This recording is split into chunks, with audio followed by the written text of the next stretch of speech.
Hey everyone, this is Derrick Broze with the Conscious Resistance Network, and today we are going to talk about a really important topic that I have done some research on myself personally, but I haven't really done any public reports or documentaries or interviews focused on the topic of fertility and more specifically infertility.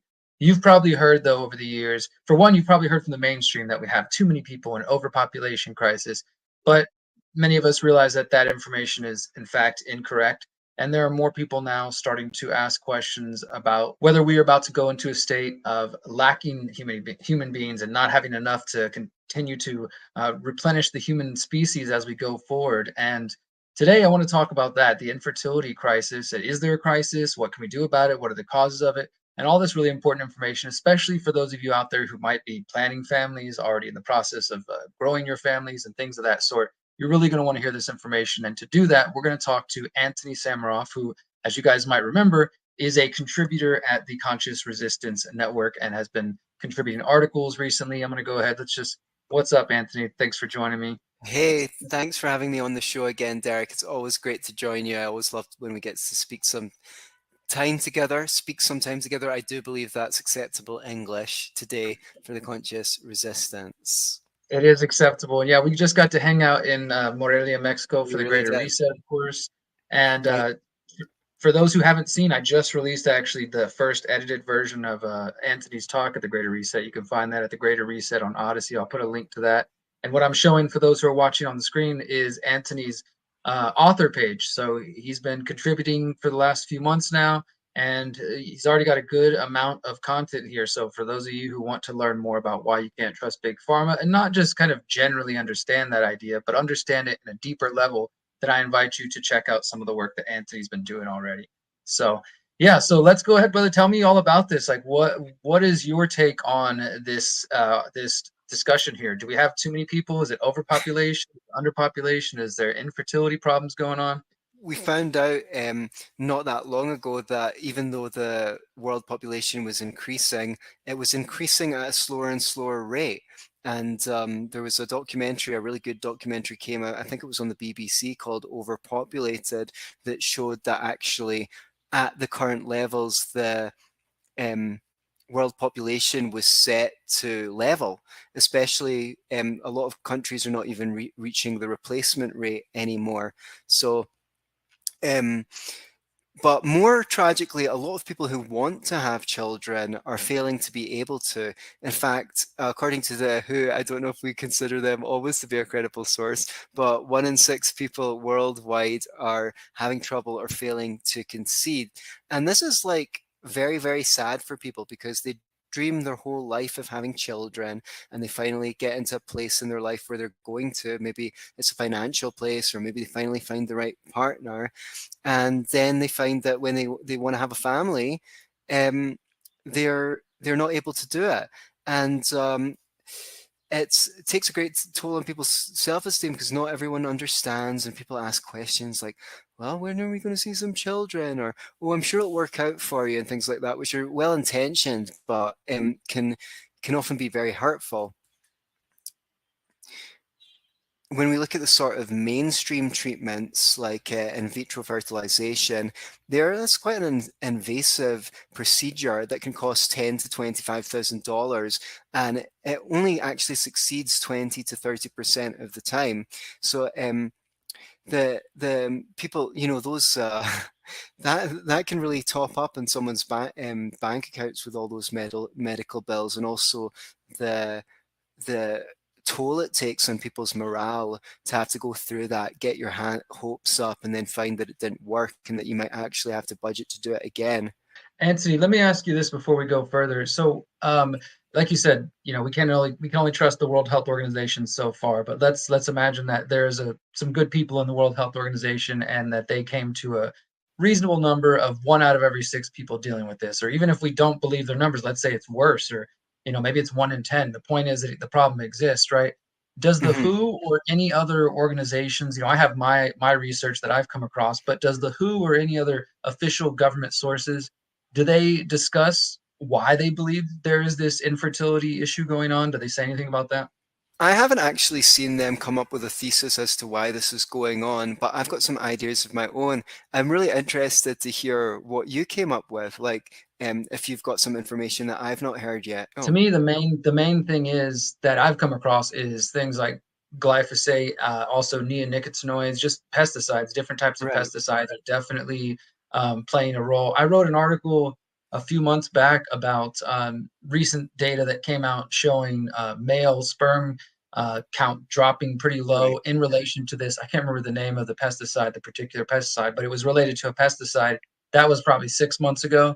So yeah, over the years, I've seen both impacting female and male fertility from pesticides largely, and then also you have things like I've been doing, recent reporting on fluoride lately. Fluoride is also an endocrine disruptor. I don't know anything specific about it affecting sperm count and things of that sort, but I wouldn't be surprised to find out that things like fluoride as well or could be interfering.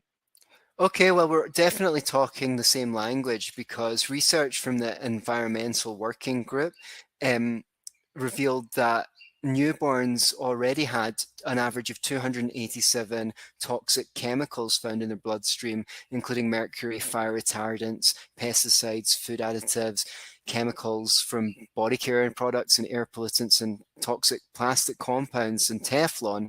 So, what we're suffering from is actually intergenerational cellular toxicity. We've allowed so many of these preservatives and emulsifiers and BHA, BHT, BPA, sodium benzenate.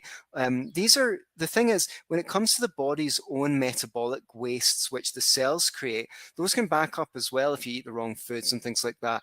But nature created a way for the body to remove them and efficiently because it anticipated them building up. Whereas a lot of these synthetic chemicals, the body doesn't exactly know what to do with because it didn't encounter them in nature. So they're creating a difficulty. You mentioned the pesticides; those damage the microbiome in the body and kill microorganisms that we depend upon, antibiotics. And then there's some chemicals that are remarkable.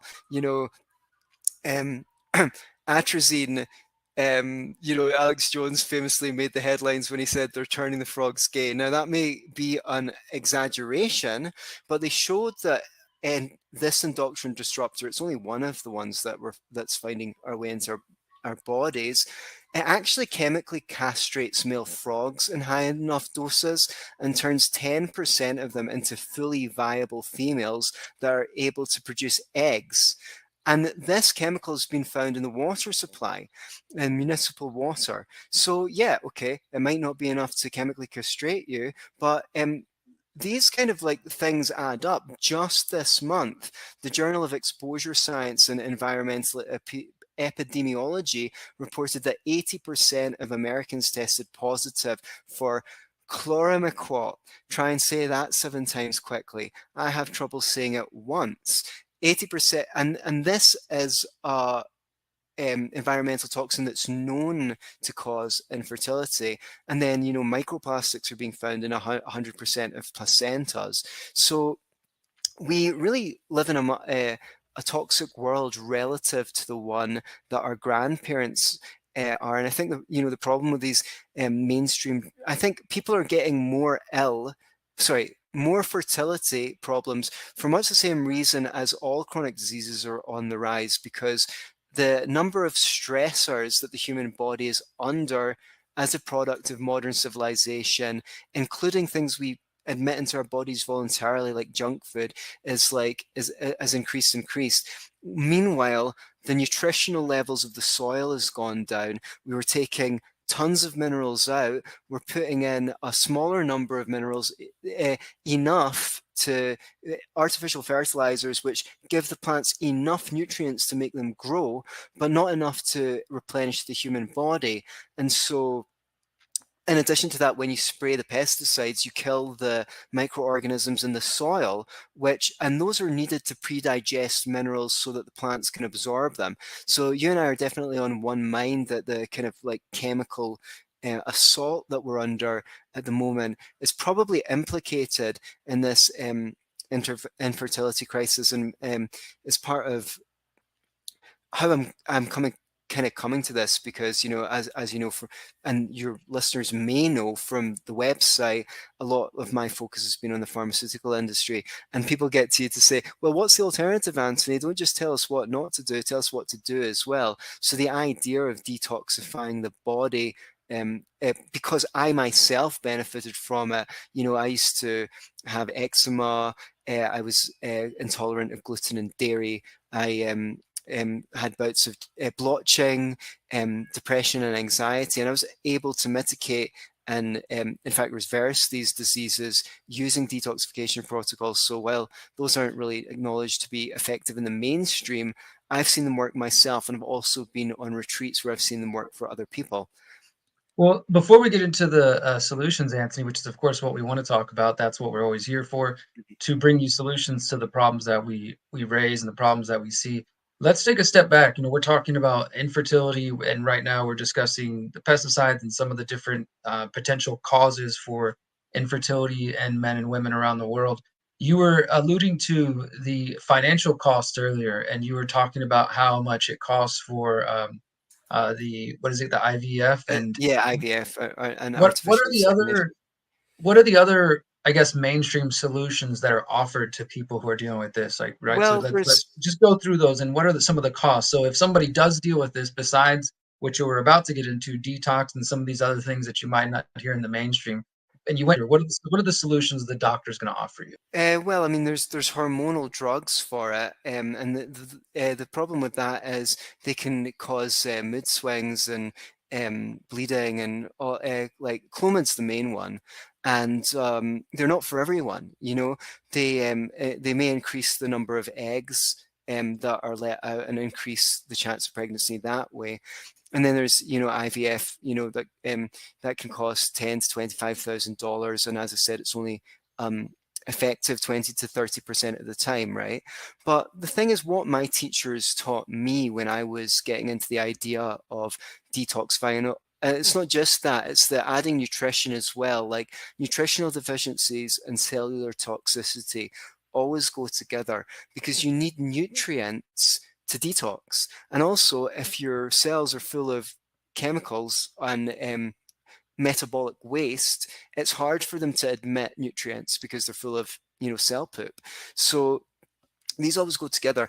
If I'm right that it's the cellular toxicity, nutritional deficiency, stress, there's the energetic flow to the cell, which some people believe in or don't believe in, and then there's the lack of community. These are kind of like precipitating factors, let's say 5 of the main ones. This is, if I'm right that it's this intergenerational onslaught of lowering the quality of the cell. Even if you succeed with IVF treatment, you're not solving the underlying cause of the problem. You're still a candidate for chronic disease. Not only that, if we look at our children, they're sicker than ever. More young people are being diagnosed with chronic conditions that a lot of the time used to only affect old people. Diabetes, cancer, colitis, chronic fatigue, ME, lupus, multiple sclerosis. So it would be a really horrible thing if you saved up for one of these treatments and, to your delight, you finally conceive after months of trying, only to find that you bring, your precious child is represented in these chronic disease statistics from and that we're seeing children suffer from. Because my teachers taught me healthy cells build healthy tissues. Healthy tissues build healthy organs. Healthy organs build healthy bodies. And healthy bodies don't get sick. I mean, healthy bodies should be able to conceive. So what I guess I'm proposing is that we perhaps people should look at this first and spend some time getting to know this information, getting to put it to practice in their own life, seeing if it can work for them. And then, maybe once you're feeling a little better, if you're still having trouble, then mainstream treatments might well be the solution suggesting itself to you. But without addressing the causes, I fear that we're on, that more and more chronic disease is what we're in for. And of course, the mainstream medical system stands to gain from treating people for a long time with expensive treatments for chronic diseases, and is therefore disincentivized to investigate other avenues which might prevent or reverse these diseases. So, other than expensive and not necessarily guaranteed IVF, are there any other mainstream solutions that a doctor would offer someone? Yeah, hormonal drugs like Clomid are the other kind of option aside from the artificial insemination and IVF. So if somebody goes there, I mean, so I understand, and I want to the reason I'm underlining this point is just so people get how important what Antony is about to share and what he's offering today is so valuable because if you are somebody dealing with this or you know a family member, which honestly the chances are probably fairly Mhm. high with all the toxins that everybody probably hearing this has been exposed to or will be exposed to, especially if you live in a city or a suburb where they're spraying glyphosate on the lawn all the time and just all kinds of different toxins, you're more likely to deal with these types of issues. Um, that's why it's so important to understand that because the only solutions the mainstream is going to offer you is going to be hormones and artificial insemination that might not guarantee you anything and will be very costly. So please, Anthony, now tell us what are the alternatives? What have we not heard about how you can address this issue? Okay, so because we were trying to look for ways to give people options to tackle this problem, we're actually offering a fertility retreat down in Ixtapa, Mexico between April the 7th and the beginning of June. And we can hope people can come down for a few weeks if they're trying for a baby, because we have a whole program set out with specific diet that will put the minimum amount of strain in the system and allow cellular regeneration of the organs. In addition to that, we provide certain supplements, to help restore the microbiome, binders to help, pull microplastics, heavy metals out of the cell. We've got things that help break down plaque in the arteries, help restore health to the system, and let's see if the body itself can heal itself, can aid in the effort to restore the reproductive system, because the body has its own agenda of what is the most important. And I'd say probably the brain and the heart and the nervous system are like up there at the top.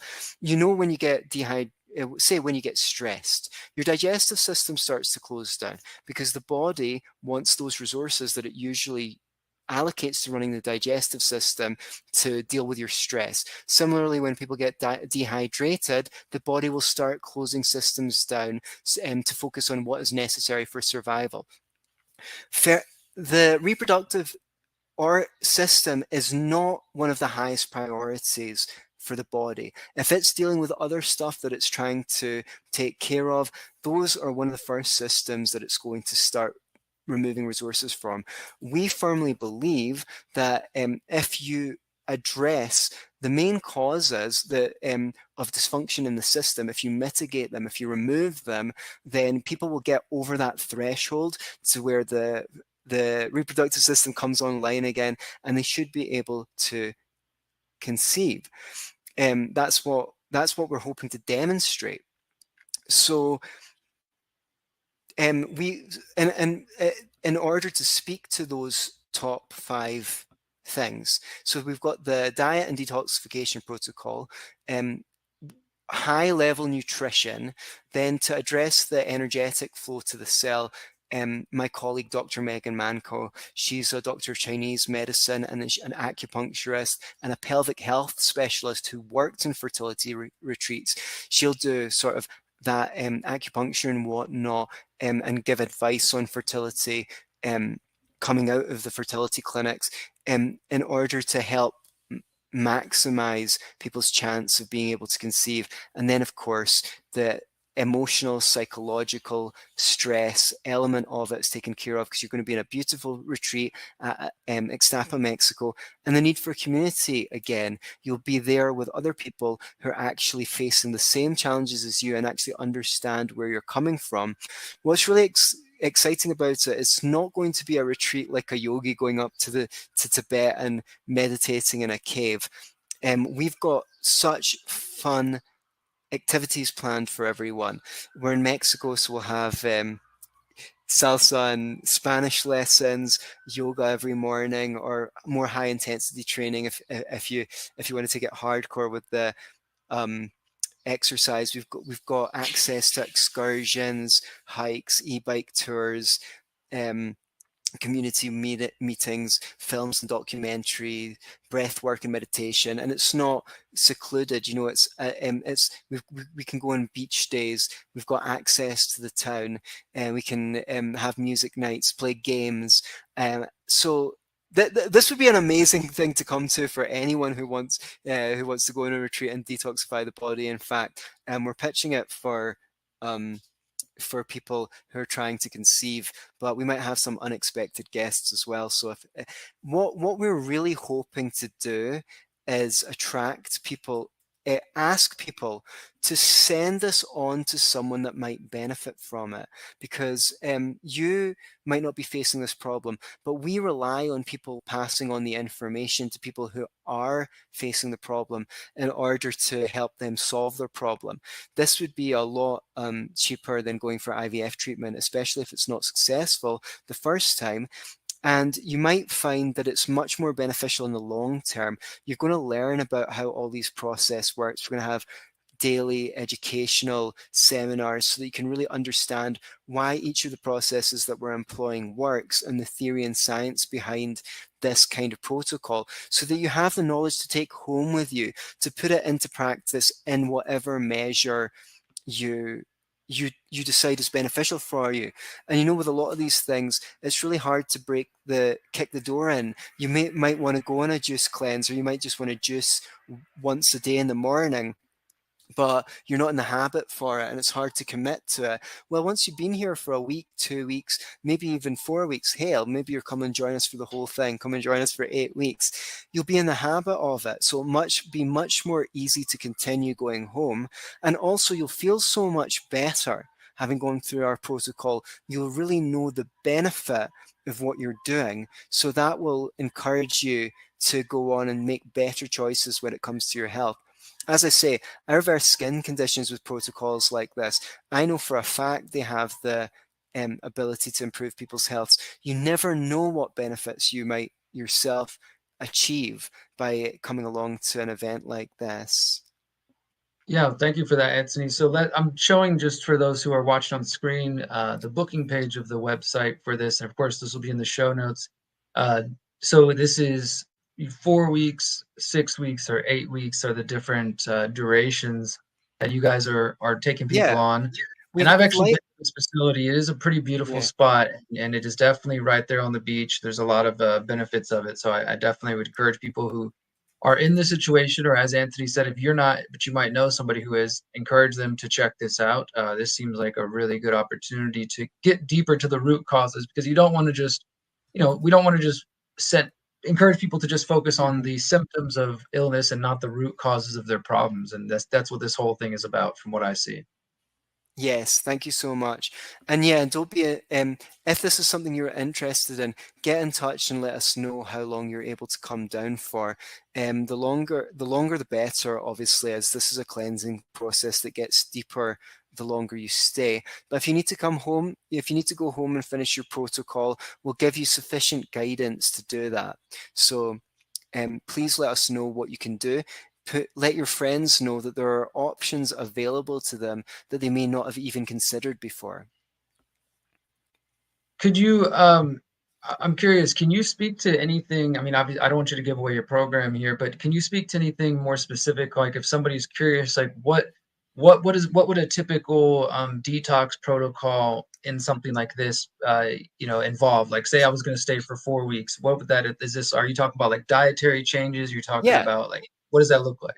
Well, we'd start, as well as the supplements, we provide, we'd start out with the juice cleanse. One of the great things is the removal of temptations. So there's not going to be any junk food. We are partnered with a local organic farmer, and he's amazing. He can come and give some talks on permaculture, and you can go and volunteer in the community garden as well, if that's something that excites you during the program, and actually get your hands dirty yourself. So a lot of fresh produce, very, very easy to digest food that doesn't take a toll on the system. And it's the high quality structured water and fruits and vegetables, which helps your cells replenish their water supply. Because by the time you pour water out the tap, it's no longer really H2O, it's more like H200O 100. All the molecules get jumbled together, and they're very hard for the body to absorb comparing to that water that's found in fresh produce. So you're getting that high quality structured water, which is in the right form for your cells to absorb. And as we go on, the diet opens up, and there'll be more variety. So and people can make choices, but it's basically based upon the wisdom of the New West diet, which is the classical traditional human diet, responsible for the healthiest people who've ever lived. And we usually like to start it off with a juice cleanse, maybe when we go out on an excursion, take out some fruit and things like that. And as things go on, we'll introduce more solid food gradually. Cool. I appreciate you sharing some of those details. I know people get curious sometimes. And the retreat, again, is called You Can Conceive It Fertility Retreat. You've got just over 30 days to check this out. If you want to join this first round here, whether for Yeah. 4 weeks, 6 weeks, or 8 weeks, tell everybody the website where they can find it directly. I got youcanconceiveit.com. So that makes it nice and easy. Youcanconceiveit.com. And yeah, it would be great if you join us at the beginning of April. If you need a little bit time to get ready, you can join us at any time during the 8-week period. So sooner the better. The longer you stay, the better. But let us know what your availability is, and we'll work with you to make a program that suits you. Wonderful. Yeah, I appreciate that, Antony. Thank you for sharing that for me and for all the contributions you've been doing at the Conscious Resistance Network. Any final thoughts you'd like to share with everybody before we close out? Yeah, I just like to, we want to bring in the new world, and that's why I've always loved collaborating with you, Derrick, because you're not all about like fighting the system, although that does have a place. We know from Buckminster Fuller that you never overthrow the system by fighting with it, but by creating alternatives. We need our first case studies here to demonstrate to the world that alternatives are possible, because you can't deny results. It's such a great pleasure and an honor to partner with you at the Conscious Resistance, because I love where you're coming from. I love the nature of the project, and I just compliment your listeners on their exquisite taste in online media. And I look forward to be back another time. Thank you, brother. I appreciate that. Everybody, thanks for tuning in. It seems like this is going to be an increasingly important topic. As I mentioned earlier to Antony, I've written some articles about this. It's something I've paid attention to. But as always, we need to focus on solutions, and solutions not only that will actually work, of course, solutions that don't give people false hope, but solutions that might be more financially accessible to the average person than some of the other things put out there by the mainstream. And I think Antony and his partner here are on to that. So I invite you to check out the retreat, send it over to people you know who might benefit from it. And until next time, my friends, remember, you are powerful, you are beautiful, and you are free. You are free.